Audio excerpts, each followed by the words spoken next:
तो दोस्तों, एक और नया दिन और मैं बलजीत परमार हाजिर हूँ एक नई कहानी, एक नया किस्सा लेकर। सबसे पहले आप सब सुनने वालों का बहुत बहुत धन्यवाद। आपके जो इतने सारे मैसेज आए मेरी सेहत की, अच्छी सेहत की शुभ इच्छाएँ देने वाले। बात गला इतना ख़राब होने की नहीं थी, जो गले में दर्द थी अभी भी है। वो पेन होने की वजह से बोलने में दिक्कत आती है, तकलीफ़ होती है। गला ख़राब नहीं है, अंदर कोई इन्फेक्शन है जो ठीक होने में 2-3 दिन और लगेंगे। आपने बहुत लोगों ने कुछ दवाइयाँ भी रिकमेंड की हैं, तो वही मैं ऑलरेडी ले रहा हूँ। शायद ही हनी जो है वही खाना बेहतर होता है, वही मुझे बोला गया है दिन में 3-4 चम्मच शहद के खाने, और खाने में नमक और मिर्ची नहीं खाना। वो मैं कर रहा हूँ और सब लोगों की दुआ से जल्दी ठीक हो जाऊँगा। आवाज़ इतनी ख़राब नहीं है, खाली दर्द की प्रॉब्लम है। वो पेन जो है वो बोलने में तकलीफ़ होती है। खैर कोई बात नहीं, सब बर्दाश्त करेंगे, होता रहता है ज़िंदगी में। तो आज बात करेंगे हम लोग। आपने बहुत सारे लोगों ने, जब हमने तिलक नगर के वो एपिसोड बनाए थे, तो उसमें डेविड परदेसी का जिक्र आया था। तो कि बहुत डेयरिंग लड़का था। उस ज़माने में बड़ा राजन के साथ साथ जो काकड़े भाई था उसके साथ, और जो एक रवन्ना रावण वो, और डेविड परदेसी, ये 3-4 लोग बहुत ख़तरनाक किस्म के उस ज़माने में क्रिमिनल माने जाते थे, तिलक नगर के अंदर रहने वाले। उनमें से ही एक डेविड परदेसी था। आपके बहुत से लोगों की कमेंट बॉक्स में सिफारिश आई थी कि वो तिलक नगर का एपिसोड कंप्लीट नहीं होगा जब तक आप डेविड परदेसी की बात नहीं करेंगे। तो आज मैंने कुछ और बनाना था, सोचा कुछ और था, लेकिन आपकी रिक्वेस्ट देखते हुए मैंने वो डेविड परदेसी का आज जिक्र करना अच्छा समझा। तो डेविड परदेसी उसी तिलक नगर की 168 बिल्डिंग जो थी, उनमें से एक बिल्डिंग जिसका नंबर 34 नंबर था, उसी बिल्डिंग में रहता था। कुछ पुराने लोग अब नहीं रहे जो उस ज़माने की जानकारी दे सके, लेकिन फिर भी मैंने बहुत कोशिश करके पता लगाया है कि उस बिल्डिंग के एक रूम में डेविड परदेसी के माँ बाप का तो आज की जनरेशन जो वहाँ रहती है उनको नहीं पता, लेकिन उसकी एक चाची जिसको बोलते हैं, वो वहाँ पे रहती थी अपनी फैमिली के साथ। और एक डेविड परदेसी का छोटा भाई जेम्स परदेसी भी वहाँ पे रहा करता था, उसी घर में परदेसी के साथ, डेविड के साथ। तो ये लोग पूरी केरला की के आए हुए, मुंबई में बसे हुए क्रिश्चियन फैमिली थी। बड़ा राजन भी केरला से था, अब्दुल कुंजू भी केरला से था। तो इसी तरह वो गढ़ माना जाता था उस ज़माने में। केरला से आए हुए बहुत से लोग जो क्राइम जराइम की दुनिया में आए, उनमें से बहुत सारे लोगों का तल्लुक़ तिलक नगर गैंग से था, जिनका सरगना बड़ा राजन था। तो उनमें से ही एक फैमिली डेविड परदेसी की फैमिली थी। तो मैंने जब पूरी बातचीत करनी शुरू की तो पता चला कि डेविड परदेसी का वो भाई जेम्स, जो क्राइम की दुनिया में नहीं था, अपने ज़माने में एक होटल वगैरह में काम करता रहा, उसकी भी लास्ट ईयर उसका इंतकाल हो गया है। वो भी अब इस दुनिया में नहीं है, लेकिन उसकी वो जो चाची थी इनके दोनों भाइयों की, उसकी फैमिली के कुछ मेंबर आज भी उस बिल्डिंग में रह रहे हैं। ऐसी खबर, ऐसी सूचना, ये डिटेल मुझे तिलक नगर में रहने वाले कुछ लोगों ने दी है। तो एक तस्वीर भी मेरे एक मित्र ने वहाँ से डेविड परदेसी की भेजी है पुरानी, और साथ में कन्फ्यूजन होती थी हमेशा बड़ा राजन की तस्वीर की। वो एक बड़ा राजन की है, बहुत पुरानी तस्वीर, वो भी उन्होंने भेजी है आज के एपिसोड में। वो दोनों तस्वीरें भी मैं आपको दिखाऊंगा। और एक तीसरी तस्वीर वो है अहमदाबाद में उस लॉज की, गेस्ट हाउस की, जहाँ पे डेविड परदेसी का फाइनली मर्डर हुआ था। बड़ी इंटरेस्टिंग कहानी है। डेविड परदेसी वो शख्स था जिसने अंडरवर्ल्ड की लड़ाई को कोर्ट कचहरी में पहुंचा दिया। वैसे तो हर केस कोर्ट कचहरी में जाता है, लेकिन कोर्ट कचहरी में जो इंसाफ है, जो सज़ा देने का काम है, वो जज करता है। डेविड परदेसी वो शख्स था जिसने अपने आका बड़ा राजन के कहने पे गोलियां चलाई सेशन कोर्ट के कोर्ट रूम के अंदर, जज की हाजिरी में, वकीलों की हाजिरी में, गवाहों की हाजिरी में, और वो पुलिस वाले जो उन आरोपियों को एस्कॉर्ट करके लाए थे उनके सामने। बहुत बड़ा बात थी उस ज़माने में अपने आप में। 83 में कोर्ट रूम में सेशन जज के सामने मिस्टर जोशी थे शायद, अगर मुझे उनका नाम बराबर याद आ रहा है तो जोशी साहब की अदालत में जाके गोलियां चला के एक शख्स को मार देना, और ये अपने ज़माने में उस बहुत बड़ी बात। उसके बाद में सिलसिला शुरू होता है, मुंबई में ही नहीं, मुंबई के बाहर भी हिंदुस्तान की बहुत सारी कोर्ट कचहरियों में गोलियां चलने लगी, जो आज तक चल रही हैं। मेरे हिसाब से एक आध किस्सा कहीं और हुआ होगा, लेकिन जितनी प्रेस पब्लिसिटी, जितनी कवरेज अमीरजादा के मर्डर को मिली, जो कोर्ट रूम में किया गया था डेविड परदेसी के हाथों से, जितनी उसको मीडिया एक्सपोजर मिला, शायद उसके पहले किसी और ही केस को मिला। केस ही कुछ ऐसा था। अब देखिए, जब दाऊद इब्राहिम के बड़े भाई साबिर का मर्डर हो जाता है तो उसमें अमीरजादा इन्वॉल्व था, वो आपको सब मालूम है पूरी डिटेल। लेकिन उस अपने भाई की हत्या का, मर्डर का बदला लेने के लिए दाऊद इब्राहिम ने ये सोचा कि अगर मेरा कोई आदमी, मेरा कोई भाई इनके पीछे लगेगा तो वो कोर्ट रूम में या कहीं भी जहाँ भी मारने जाएंगे वो पहचाना जाएगा। और इसी तरह हमारे इलाके के सब लोग एक दूसरे को जानते हैं। मैं आपको बता दूं, उन ज़माने में जब इनके केसेस लगते थे, कभी दाऊद इब्राहिम की पेशी होती थी तो 50 लड़के दाऊद गैंग के वहाँ कोर्ट में घूम रहे होते थे, गेट से लेके कोर्ट रूम तक निगाह रखते थे। उसी तरह जब किसी पठान की पेशी लगती थी तो 50-60 पठान लड़के गेट से लेके कोर्ट रूम तक निगाह रखते थे। बहुत बार दोनों गैंग गुट्स की आपस में लड़ाई भी होती थी, गाली गलौज भी होता था। उसी कोर्ट में जहाँ पे अमीरजादा का मर्डर होता है, उसी कोर्ट के बाहर गलियारे में 2 बार अमीरजादा का और दाऊद की तू मैं हो चुकी थी। तो ये इसके लिए एक कारण था जो दाऊद को बाहर से एक हायर्ड किलर की व्यवस्था करनी पड़ी। और वो हायर्ड किलर जो था वो उसको जो मुहैया करवाने वाला आदमी था वो था बड़ा राजन। और बड़ा राजन को जब दाऊद ने ये पेशकश दी कि मुझे एक शख्स चाहिए जिससे ये काम करवाना है, तो हमेशा होता ही है, पूछा जाता है किसका काम करवाना है, तो दाऊद ने कहा कि अमीरजादा का।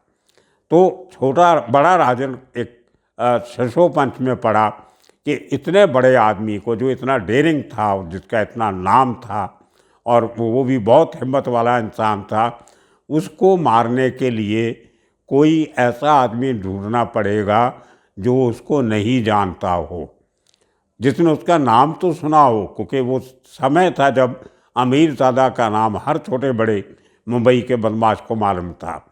लेकिन वो आदमी चाहिए जिसने कभी अमीरजादा को देखा नहीं हो, नहीं तो वो मारने वाला हिम्मत नहीं करेगा।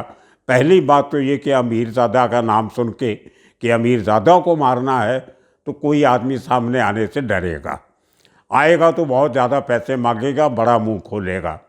और दूसरा ये हो सकता है कि जब उसको तैयार भी हो जाए, मारने जाए, तो कहीं उसका अंदर का जो डर है, द इनर जो एक आदमी की जो वीकनेस हो जाती है, कहीं उसकी वजह से ऑपरेशन फ्लॉप ना हो जाए।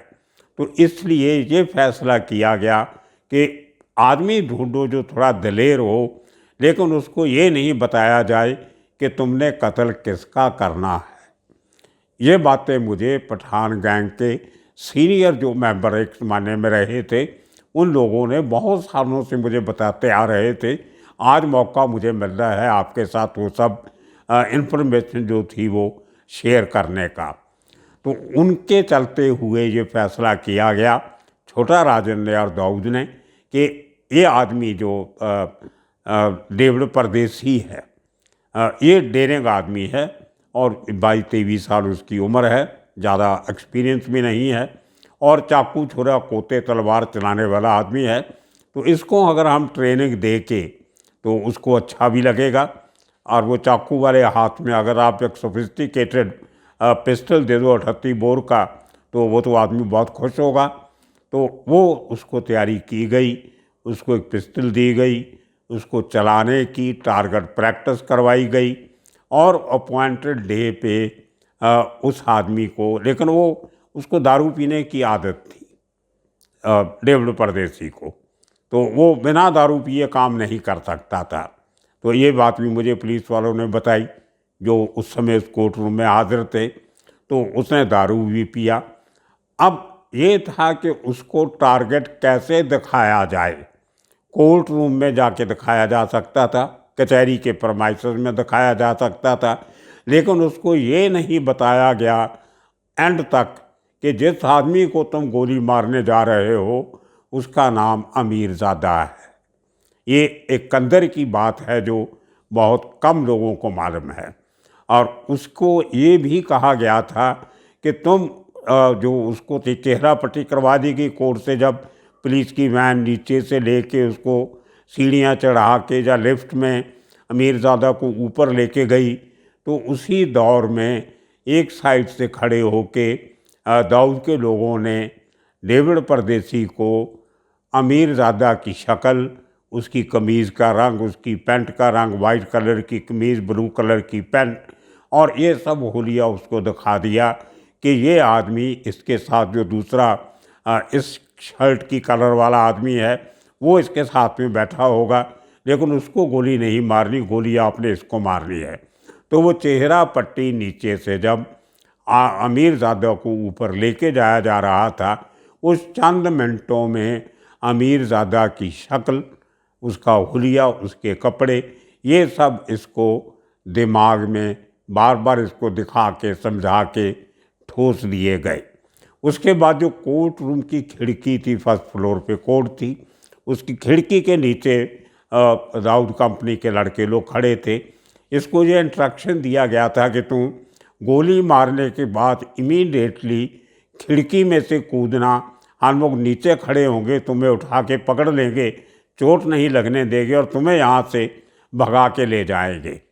अब देखिए, जैसे ही वो आदमी, कोर्ट की प्रोसीडिंग शुरू होती है, इसहाक बागवान जो सब इंस्पेक्टर थे तभी, वो उसको एस्कॉर्ट करके क्राइम ब्रांच की टीम की तरफ से कोर्ट में लेके जाते हैं तारीख पे।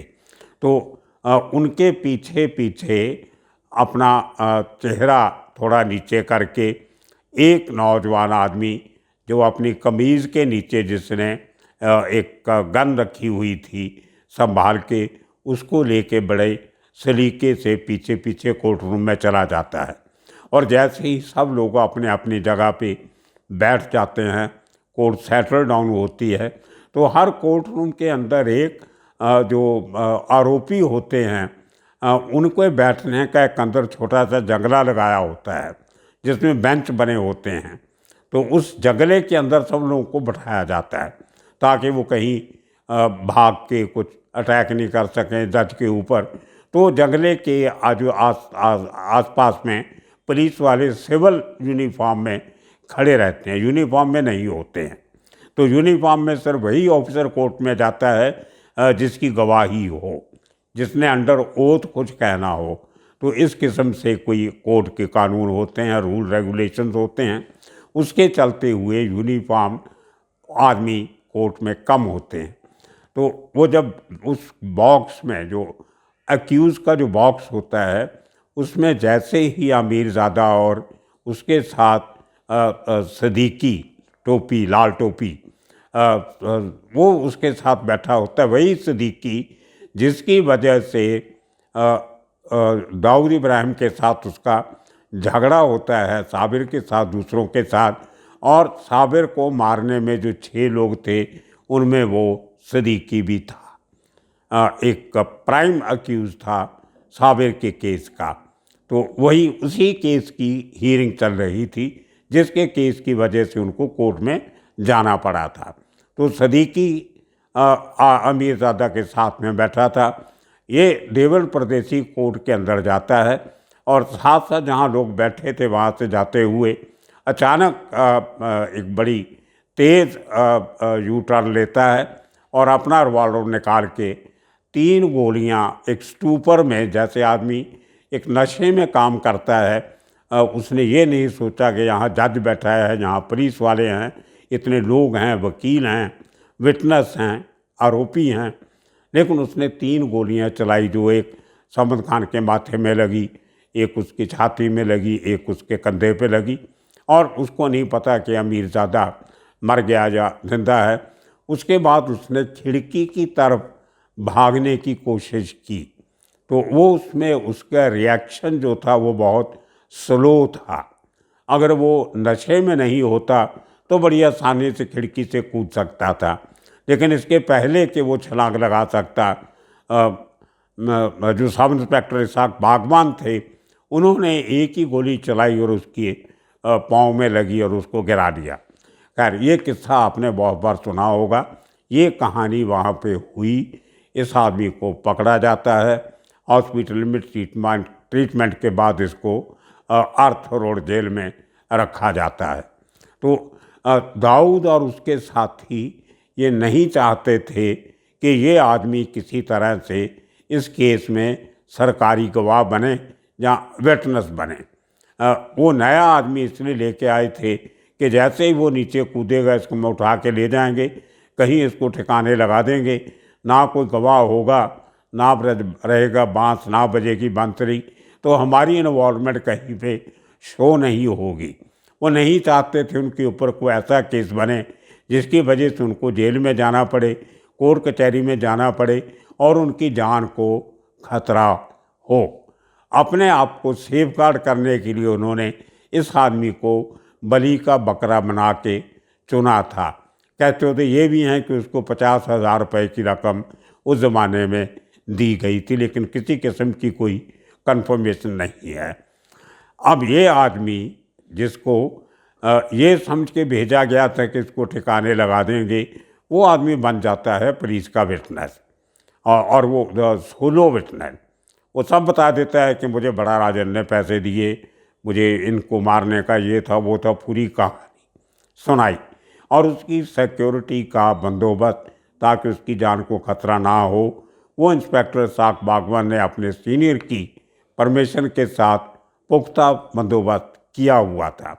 लेकिन जेल के अंदर भी तो हर किस्म के लोग होते हैं और वहाँ से जाके डेविड परदेसी को ऐसा ऐसा चिंता होने लगी कि शायद वो जेल में भी उसकी जान को खतरा हो सकता है।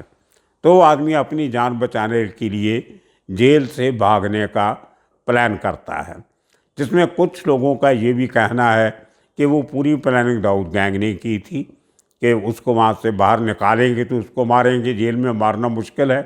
लेकिन कुछ लोगों का कहना है कि पुलिस वालों ने उसकी मदद की कि जेल में उसकी जान को खतरा हो सकता है, बाहर जाएगा तो शायद इसकी जान बच सकती है।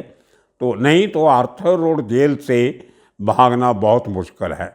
इतने साल की रिपोर्टिंग के बाद हार्डली मैंने 2 या 3 केस आज तक सुने हैं कि आर्थर रोड से कोई आरोपी भागा हो। वो भी पहले अपने जंगले को उसका ताला काट के बाहर निकलता है, फिर एक रस्सी बहुत बड़ी जेल की दीवार से अंदर फेंक की जाती है, एक लंबी रस्सी जिसको पकड़ के जो आदमी दीवार पे चढ़ता है और दूसरी तरफ जाके जहाँ झोपड़पट्टी है उसके गिर्द जेल के बनी हुई वहाँ जाके उतरता है और उसको उसके लोग वहाँ से भगा के ले जाते हैं। तो इस तरह से कुछ भी हो डेविड परदेसी जेल के बाहर निकल जाता है।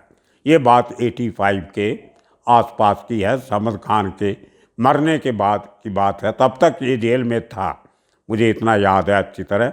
समद का 84 सितंबर में मर्डर होता है, उसके कुछ महीनों के बाद ये आदमी जेल से भागता है। अब देखिए उसके बाद वो समय वो था जब पठान गैंग और दाऊद की गैंग की लड़ाई बहुत गर्मा गर्म चल रही थी। अब बाकी लोगों को बदला लेने के लिए पठान गैंग ढूंढ रहा था बड़ा राजन को और डेविड परदेसी को कि इनको हम नहीं छोड़ेंगे। और खैर बहुत लंबा किस्सा है कैसे बड़ा राजन को एक दूसरी कोर्ट की फरमाइश में मारा गया। जैसे अमीरज़ादा को सेशन कोर्ट में मारा, उसी तरह बड़ा राजन को एस्प्लेनेड कोर्ट में मार दिया गया। वो अपने आप में डिफरेंट किस्सा है। और अब पठान ढूंढ रहे थे डेविड परदेसी को जो उनके हाथ नहीं आ रहा। 87 में नवाब खान पठान जो था अमीरज़ादा का बाप मुंबई का। मैं इस पर स्ट्रेस इसलिए कर रहा हूँ कि मेरे बहुत सारे गुजरात के जो लिसनर हैं वो नवाब खान को गुजरात वाला नवाब खान समझ लेते हैं, अहमदाबाद वाला पप्पू खान का बाप। लेकिन आज मैं जिस नवाब खान की बात कर रहा हूँ वो अहमदाबाद वाला नहीं, मुंबई वाला नवाब खान है जो अमीरज़ादा औरंगज़ेब का बाप था। अब 87 में उनका दाऊद के साथ समझौता होता है। कुरान पे कस्में खाई जाती हैं कि आज के बाद हम एक दूसरे को नहीं मारेंगे। उस कसम खाने के बाद कहा जाता है कि नवाब खान ने दाऊद से एक वचन मांगा। दाऊद ने बोला बताइए।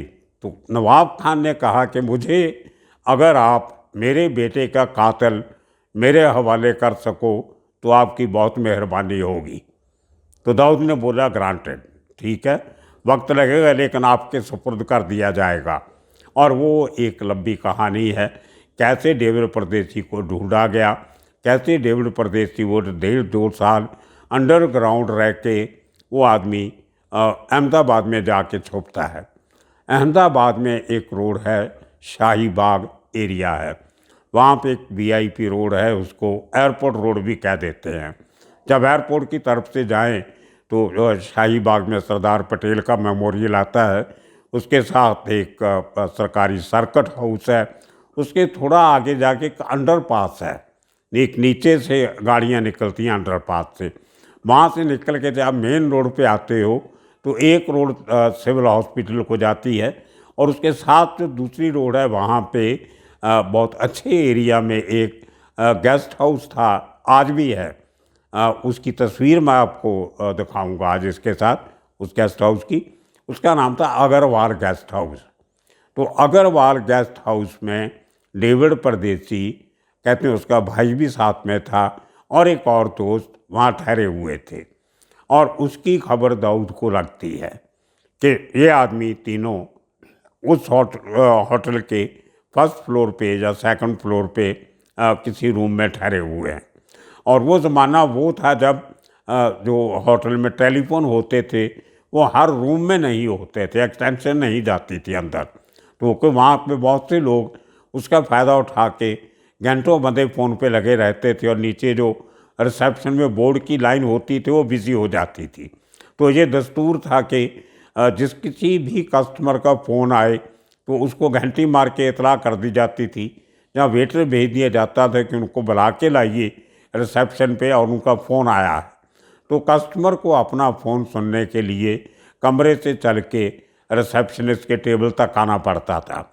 तो जब वो खबर उनको मिली दाऊद के लोगों को, उन्होंने वो इन्फॉर्मेशन पास ऑन किया नवाब अमीरज़ादा पठान को। नवाब खान ने अपने बेटे जो उसका छोटा बेटा था शहज़ादा लंबू, वो और शरीफ खान पठान जिसको छोटा दाऊद भी कहते हैं, शमशेर खान भी कहते हैं, बड़ा ख़तरनाक किस्म का किलर था जिसका हमने अहमदाबाद के ही जो वहाँ पे एक जिम खाना में जो 9 लोगों का मर्डर किया था वो किस्सा आपको सुनाया था। तो वही शमशेर खान अहमदाबाद में था। ये खबर दी जाती है अब्दुल लतीफ़ को, लतीफ़ भाई जो अहमदाबाद का सबसे बड़ा भाई था। और वो आदमी इन 3-4 लोगों को बढ़िया हथियार दे के अग्रवाल गेस्ट हाउस में भेजता है। और ये लोग रिसेप्शन पे जाके उस रिसेप्शन को कहते हैं कि उस आदमी, इस नाम का आदमी किस कमरे में है। तो रिसेप्शनिस्ट कहता है कि आप कमरे में नहीं जा सकते, तो मैं उसको नीचे बुला देता हूँ। इनको क्या चाहिए था, इनको तो आदमी चाहिए था। तो उस आदमी ने एक वेटर भेजा कि आपको उसको बोले कि उसको बताना नहीं कि कोई आदमी मिलने आए हैं, उसको ये बोलो कि तुम्हारा फ़ोन आया है बाहर से, वो फ़ोन सुनने नीचे आएगा। तो वेटर को बंदूक दिखा दी, गन दिखा दी, वो डर गया। उसने जाके रूम में डेविड परदेशी को बताया कि आपका फ़ोन आया है नीचे रिसेप्शन पे।